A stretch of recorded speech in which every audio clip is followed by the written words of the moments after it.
नमस्कार, सैटेलाइट में स्वागत है आप सभी का। मैं हूं आपके साथ छाया चौधरी। बुलेटिन की शुरुआत करेंगे बड़ी खबर के साथ। राजधानी रायपुर से बड़ी खबर है। फायरिंग मामले में बड़ा खुलासा हुआ है। कारोबारी के सुरक्षा कर्मियों ने सूनी फायरिंग की आवाज की थी। आवाज सुनने के बाद सुरक्षा कर्मियों ने भी जवाबी फायरिंग कर दी। बचाव में 2 से 3 राउंड की फायरिंग हुई थी। जवाबी फायरिंग के बाद अज्ञात शूटर्स फरार हो गए थे। रायपुर से खबर बता रहे हैं, पुलिस ने जवाबी फायरिंग की पुष्टि की है। तेलीबांधा थाने में हत्या के प्रयास का मामला भी दर्ज हो चुका है।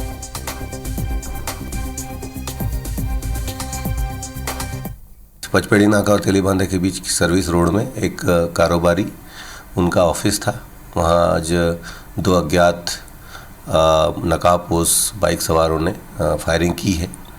इसमें उनकी बाइक बरामद कर ली गई है और वहाँ से कहाँ गए वो सबको ट्रैक किया जा रहा है। सीसीटीवी कैमरे खंगाले जा रहे हैं। क्राइम की टीम लगी हुई है। जैसे ही बताया जा रहा है कि जैसे ही जो आरोपी हैं फायरिंग किए, गार्ड अंदर थे उनके, जो उनके द्वारा जो गार्ड रखे गए हैं वो बाहर आए। उन्होंने हवाई फायरिंग की और फिर बाद में वो लोग बाहर निकले। जब घटना हो रही थी उस दौरान उनके जो भी प्रोटेक्शन में लगे हुए उनके गार्ड थे, उनके द्वारा भी फायरिंग की गई थी।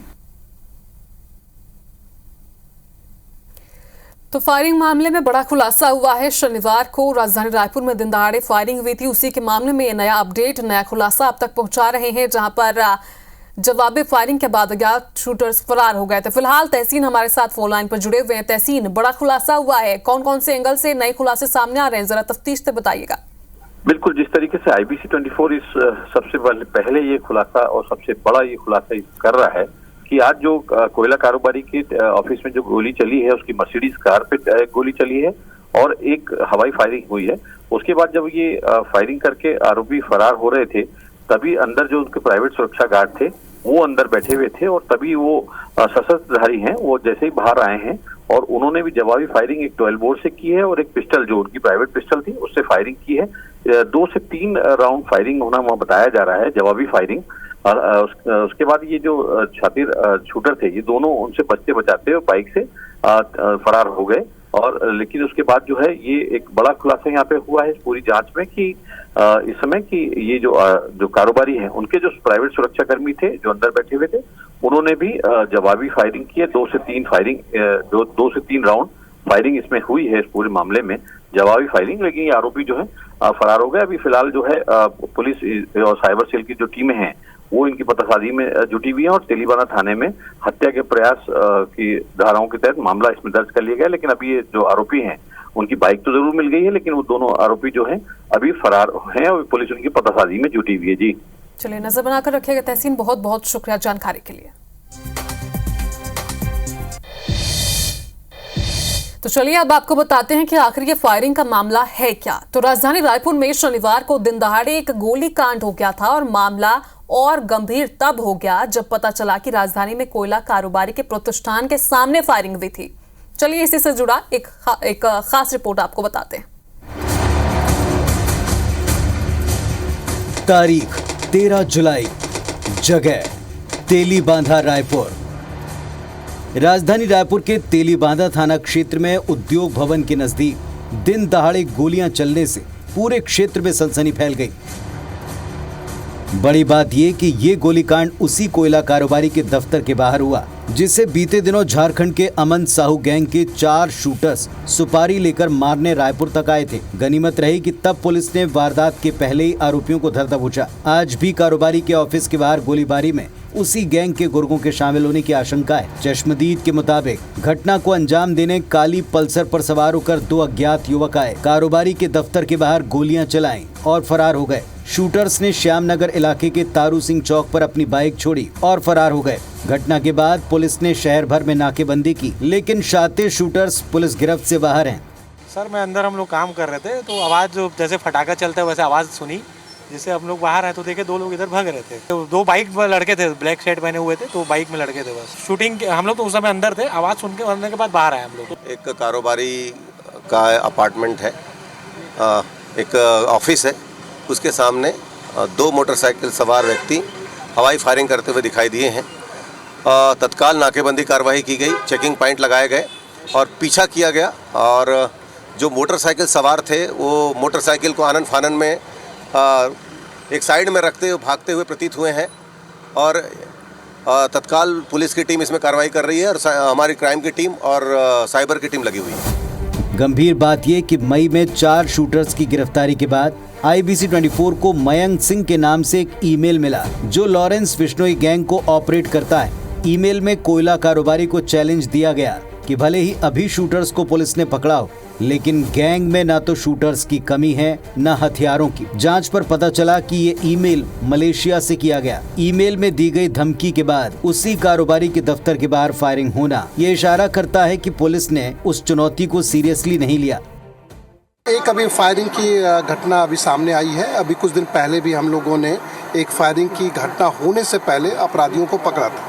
ये झारखंड के अपराधी हैं और ये मैं आपको बताऊं, इसमें अमन साहू जो गैंग है लगभग 90 मामले उसके खिलाफ झारखंड में फायरिंग और अन्य लोगों के खिलाफ उसके गैंग के मेंबर के खिलाफ है।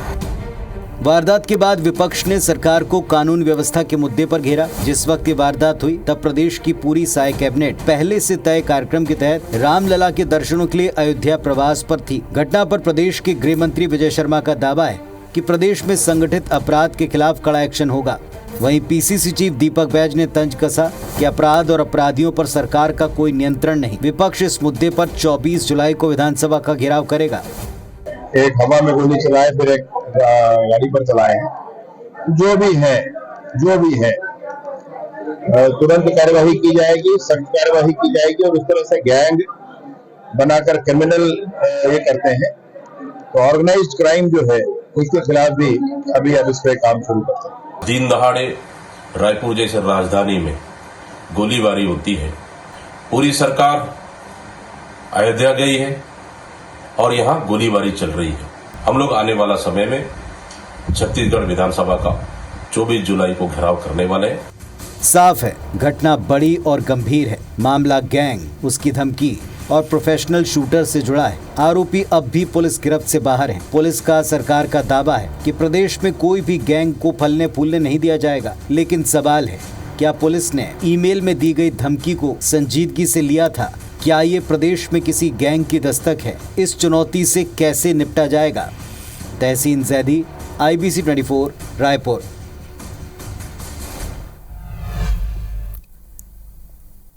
तो इधर भोपाल के कोलार से एक दिल दहलाने वाली घटना सामने आई।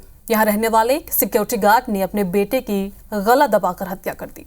पुलिस के मुताबिक सिक्योरिटी गार्ड अनिताभ फिर वर्कर का बेटा आरव जन्म से ही मनोरोगी था।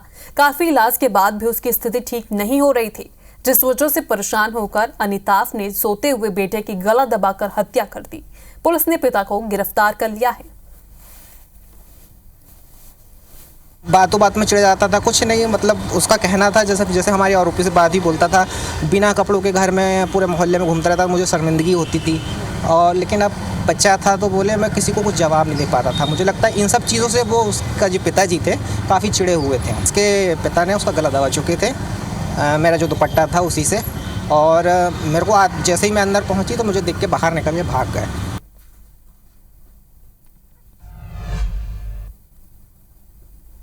भोपाल की तरह रायपुर के अनुपम नगर से भी दिल दहलाने वाली घटना सामने आई है। यहाँ एक घर में पिटबुल समेत विदेशी नस्ल के कुत्तों ने सामान डिलीवरी करने वाले युवक को बुरी तरह से नोच दिया। लहूलुहान युवक ने कार के ऊपर चढ़कर अपनी जान बचाई और मोहल्ले वालों ने उसकी मदद भी की। घटना का वीडियो भी सामने आया है, जिसमें भारत में प्रतिबंधित पिटबुल नस्ल के 2 कुत्ते दिखाई दे रहे। जब IBC 24 की टीम ने कुत्ते के मालकिन से बात करनी चाहिए तो उन्होंने दरवाजे के पीछे से ही बोला कि कुत्ते की गलती नहीं है, लोगों की गलती है।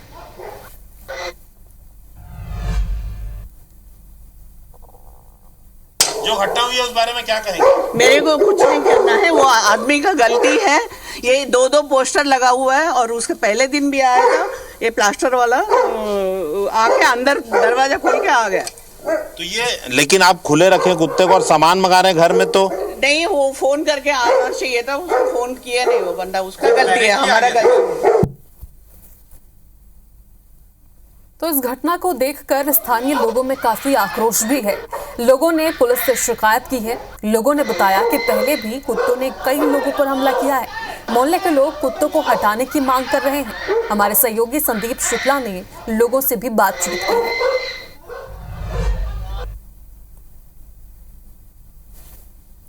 मार्च में केंद्र सरकार ने एक नोटिस जारी की थी और 23 विदेशी कुत्तों पर प्रतिबंध लगाया था। पिटबुल टेरियर भी इस प्रजाति में आता है। अब देखिए, फिलहाल उस घटना के बाद जो कुत्तों को ऊपर बंद कर दिया गया है, लेकिन जब ये घटना हुई तो सामने ये तथ्य आया कि ऐसा कई घटनाएं हो चुकी है।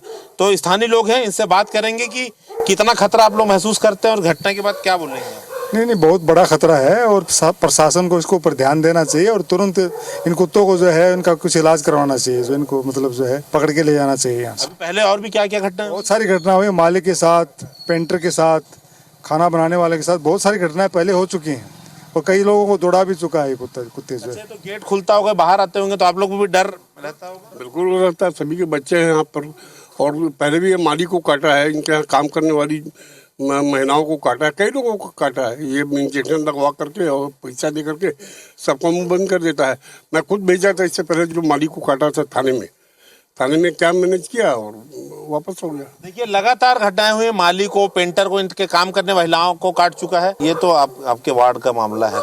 इसमें तो खुले घूम रहे थे कुत्ते। अगर अंदर घुस रहा है तो उसे बांध के रखना था। वीडियो में तो वैसा दिखाई नहीं दे रहा है और ये प्रतिबंधित भी है। वो है कौन जिसे काटा था? देखिए, वो एक ऑटो चालक था। लगातार शिकायत आ रही है कि यहाँ पे घटना हुई है और बहुत बड़ी घटना हुई है और इस पर प्रशासन को बिल्कुल कार्रवाई करना चाहिए।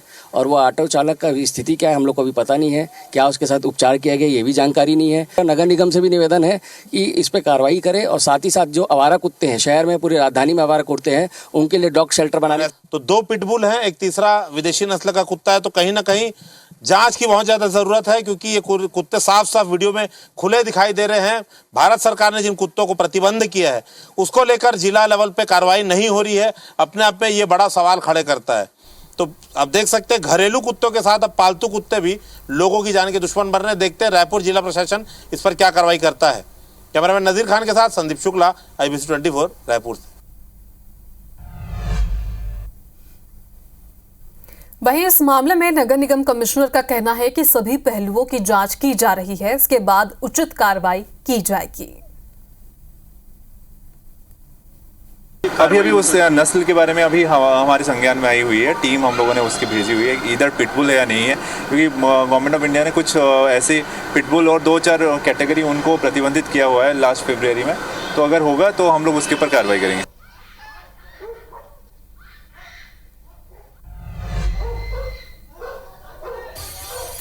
तो रायपुर से ही बड़ी खबर है। डिलीवरी बॉय पर कुत्तों के हमले का ये पूरा मामला है। जो खबर अभी हम आपको बता रहे थे उसी से जुड़ा नया रिपोर्ट आपके सामने पेश करेंगे। कुत्तों के मालिक अक्षय राव के खिलाफ FIR दर्ज कर ली गई है। मालिक पर कुत्तों के रखरखाव में लापरवाही का केस दर्ज किया गया है। इलाज के बाद शिकायत करने पहुंचा था पीड़ित सलमान खान, जो कि डिलीवरी बॉय है, और कुत्तों ने युवक के हाथ, पैर, छाती, पेट में नोचा था।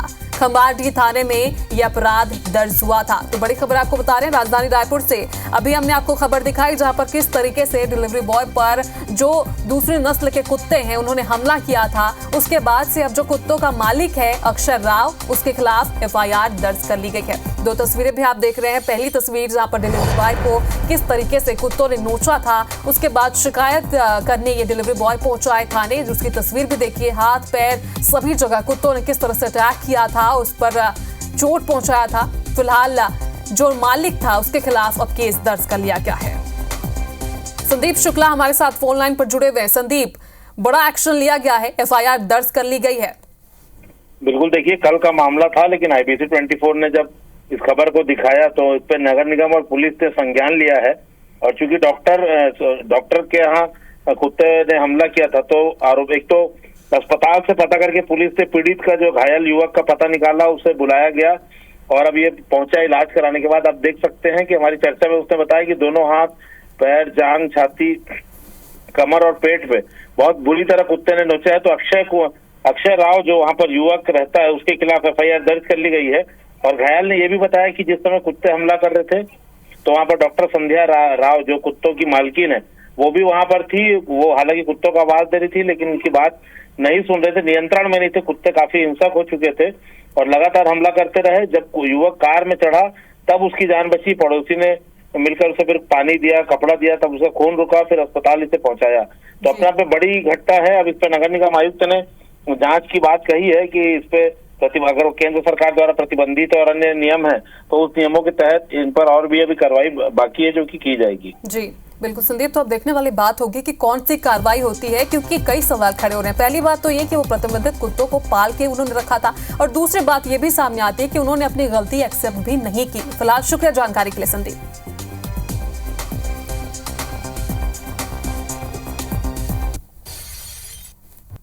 तो इधर ग्वालियर के फूले का पूरा गांव की एक शादी में नारियल की वजह से घराती और बाराती लड़ पड़े, और इतना लड़े कि थाने जाकर ही मामला शांत हुआ।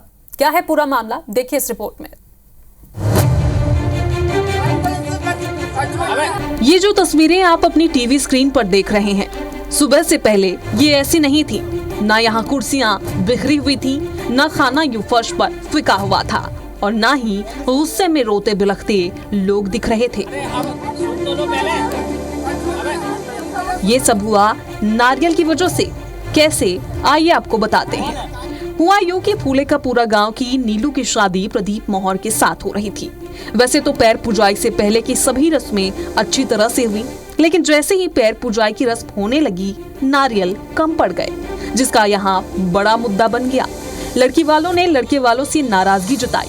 लड़के वालों ने आनन फानन में नारियल मंगा लिया, लेकिन लड़की वालों को ताने सुनाए बिना वे रह नहीं पाए। बस फिर क्या था, दोनों पक्षों के बीच विवाद बढ़ा और जमकर मारपीट हुई। इसके बाद भगदड़ मच गई। आधे से ज्यादा बाराती अपने घर भाग गए तो आधे थाने जा पहुंचे। लड़की वाले भी कहां पीछे रहने वाले थे, वे भी थाने पहुंच गए। थाना प्रभारी सुरेश सिंह कुशवाहा ने दोनों पक्षों को बिठाकर समझाने की कोशिश भी की, लेकिन ये अपनी जिद पर अड़े रहे। पुलिस ने भी कहां हार मानी। उन्होंने विवाह स्थल पर जाकर दूल्हा दुल्हन से बात की, वो राजी थे। पुलिस ने कड़ी मुशक्कत के बाद दोनों पक्षों को मनाकर शादी करवाई। गांव में एक शादी समारोह में वर पक्ष और कन्या पक्ष के बीच लड़ाई हुई, कुर्सी वगैरह तोड़ फोड़ दी, और जब पुलिस को सूचना मिली, पुलिस मौके पर पहुंची। रात्रि लगभग 4 बजे सुबह की बात है। पुलिस ने 4-5 घंटे दोनों पक्षों को समझाया। उसके बाद फिर से दोनों की शादी हुई। तो इस तरह से फूले का पूरा की ये शादी नारियल की वजह से यादगार मानी जाएगी। नवविवाहित दंपति सब कुछ भूलकर जीवन में आगे बढ़े। महेंद्र कुशवाहा, IBC 24, ग्वालियर। रायगढ़ में निकाय चुनाव में प्रत्यक्ष मतदान की आहट सियासी पारा काफी बढ़ाने लगी है।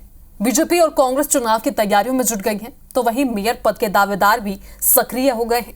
खास बात यह है कि इस बार वर्तमान मेयर जानकी काजू जहां फिर से दूसरी पारी की तैयारी में जुट गई हैं, तो वहीं दोनों पूर्व मेयर भी टिकट की आस में सक्रिय नजर आ रही हैं। पूर्व मेयर मधुबाई भी चुनाव को लेकर सक्रिय हो गई हैं। बता दें कि भाजपा से भी टिकट की आस में 12 से ज्यादा प्रत्याशी कतार में हैं। दावेदारों का कहना है कि पार्टी अगर मौका देती है तो वे जरूर चुनाव लड़ेंगे, लेकिन कांग्रेस और बीजेपी दोनों का कहना है कि संगठन जिसे मौका देगा सभी मिलकर उसके लिए ही काम करेंगे। 5 साल महापौर रहने के बाद मुझे जनता से 48 वार्ड से बहुत सारा ढेर सारा प्यार मिला, सपोर्ट मिला, समर्थन मिला, और मेरे 5 साल बहुत अच्छे कार्य से चला है। इसलिए मैं चाहता हूँ कि फिर से एक बार महापौर चुनाव लड़ूं, और मैंने मन बनाया है कि मैं इस बार फिर से महापौर की चुनाव लड़ूँ। इस बार फिर अगर ओपन चुनाव होता है, प्रत्यक्ष चुनाव होता है, तो हमारी दावेदारी निश्चित रूप से पुख्ता है, और हम पार्टी से टिकट की मांग भी करेंगे कि भाई हमको टिकट दीजिए। हम रायगढ़ को एक अच्छा महापौर देने का प्रयास करेंगे। जनता के बीच जाकर उनका विश्वास जीत रही हूँ। संगठन जो भी निर्णय है, किसी को भी मेयर का टिकट देते हैं, अध्यक्ष का, उस पर मैं सहमत रहूँगी। आगामी नगर निगम चुनाव है, निकाय चुनाव है, उसकी स्थिति अभी स्पष्ट नहीं है, लेकिन हम लोग दोनों स्थितियों के लिए तैयारी में जुटे हुए हैं। तो रायगढ़ नगर निगम क्षेत्र में भारी बहुमत से चुनाव विजय हासिल करेगी। बड़ी तैयारी है, पार्षद भी बड़ी संख्या में इस बार चुनाव जीत के आएंगे, क्योंकि हम लोगों ने बड़ी मतदान केंद्र के स्तर पर तैयारी प्रारंभ कर दी है। तो वहीं सरगुजा संभाग में एकमात्र शासकीय लाइब्रेरी है जिसमें अव्यवस्थाओं की वजह से छात्र छात्राओं को काफी परेशानियों का सामना करना पड़ रहा है। लाइब्रेरी के भवन की स्थिति काफी जर्जर है, जिसमें केवल 3 से 4 कमरे हैं, जिसमें 500 से ज्यादा छात्र छात्राएं पढ़ाई करते हैं।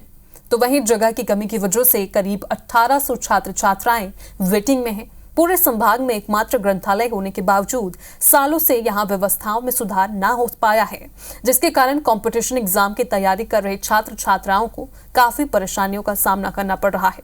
वहीं लाइब्रेरी प्रभारी का मानना है कि लाइब्रेरी की स्थिति जर्जर है और यहां व्यवस्थाओं को दुरुस्त किया जाना चाहिए। का एकमात्र अंबिकापुर मुख्यालय का शासकीय लाइब्रेरी है। पहले ऊपर की बिल्डिंग में भी क्लास लगता था तो वो थोड़ा सा ख़राब हो गया है, तो फिर सिर्फ नीचे ही क्लास लग पा रहा है। तो जगह का पर्याप्त कमी हो जा रहा है। 700, 800, 900 बच्चों लोगों का फिर वेटिंग चल रहा है, दोस्त लोगों का पेंडिंग चल रहा है नाम। अब यहाँ बैठने के लिए 2 ही 3 रूम है, जगह का मतलब बहुत अभाव है और वेटिंग लिस्ट में 300-400 लोग पहले से अभी वेटिंग लिस्ट में भी हैं।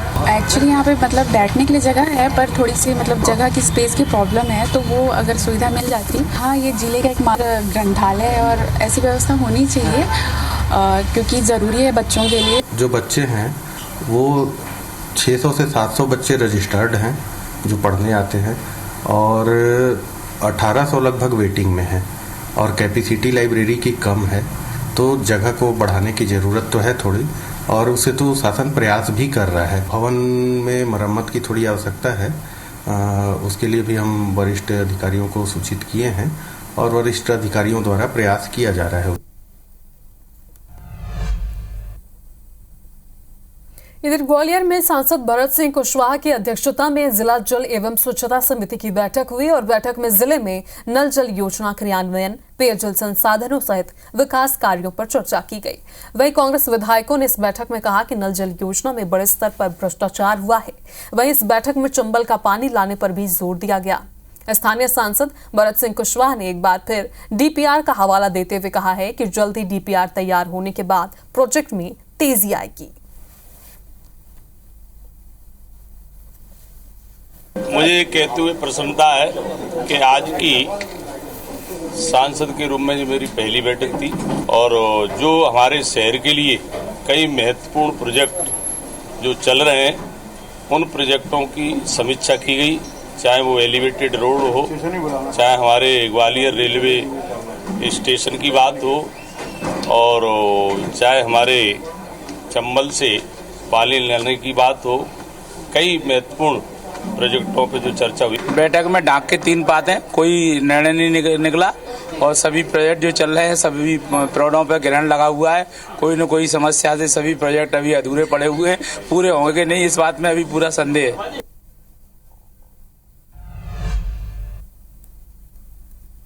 केंद्रीय राज्य मंत्री अजय टम्टा 1 दिवसीय ग्वालियर दौरे पर रहे। टम्टा ने दतिया में पीताम्बरा पीठ के दर्शन किए। इस दौरान अजय टम्टा ने कहा कि ग्वालियर से आगरा 6 लेन ग्रीनफील्ड परियोजना पर काम किया जा रहा है, जिसकी लागत 4,612 करोड़ रुपए है। पहले ग्वालियर से आगरा की दूरी तय करने में 3 घंटे का समय लगता था, लेकिन 6 लेन के निर्माण से केवल 1 घंटे में दूरी तय होगी। इसके साथ ही ग्वालियर में वेस्टर्न बाईपास 4 लेन भी बनाया जा रहा है।